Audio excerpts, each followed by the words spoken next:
আসসালামু আলাইকুম রহমতুল্লাহ। ওয়ালাইকুম সালাম হুজুর। দেখতেছেন গাড়ি নিয়ে আসতেছি। দেখি এই এই তোমরা কেউ যাও না, ধাক্কা দিও না। উদাই দেহ আগে যে হুজুর কেমনে দেহ আছে কি জানি দেখাবো। मतलब वो अलग ही लेवल का बंदा था। তো আসার পরে কি করি এটা আপনাদেরকে দেখানোর জন্য আছে হুজুর গাড়িটা ঘুরাবো এখনকার উসাদ উঠাইলো। তো আজকের এই ভিডিওটা। তো দেখেন গাড়ি ঘোরানোর জন্য কিন্তু বিশাল একটা জায়গা নাই। গাড়িটা ঘুরাইতে না হলে তো 20 বিঘা জমি লাগে, লাগে না হুজুর?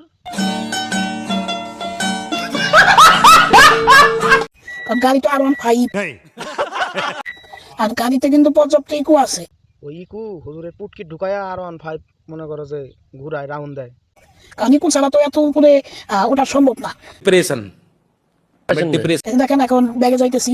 হুজুর একটা কাজ করেন বুঝছেন, এই আপনার ব্যাগ দিতে দিতে দেখবেন যে পিছনে যদি কোনো ট্রাক থাকে তাহলে ট্রাকের নিচে হয় ঢুকাই দিবেন, নাহলে যদি কোনো খাল থাকে খালে নামাই দিতে পারবেন না হুজুর? নামাই দিলে খুব ভালো হবো বুঝছেন। এই যে দেখেন নামাইলাম, এখন আবার ঘুরে আবার চলে যাবো। ঠিক আছে, মানে ভালো থাকবেন সুস্থ। এখান থেকে কি শিক্ষাটা পাইলাম একটু যদি কইতেন। সাউ আমার ধন বানাও তুমি আমার, না বোকা চোদা আবাল। তুই এসে হুজুর, তুমি এসে হুজুর, তুমি আল্লাহরই করবা, আল্লাহর প্রত্যেকটা ভিডিওতে আল্লাহর নাম করবা, আল্লাহর কেমনে আমরা ভালো সাধারণ মানুষ। তুমি আমার ধন দেখাও মাদার চোদ শালা, কলঙ্ক তুই হুজুর নামে, বোকা চোদা শালা, আবাল শালা, বান চোদার সাজ যেমন দিছে শালা, ভিডিও কর ঠিক করে শালা, লতির পোলা কি আলবাল দেখায়, মানে ওরও খালি টাকা ইনকাম করার ধান্দা, বোকা চোদা তোর মাইকে। डिप्रेशन में रहता हूँ, हमेशा सिर में दर्द रहता हो।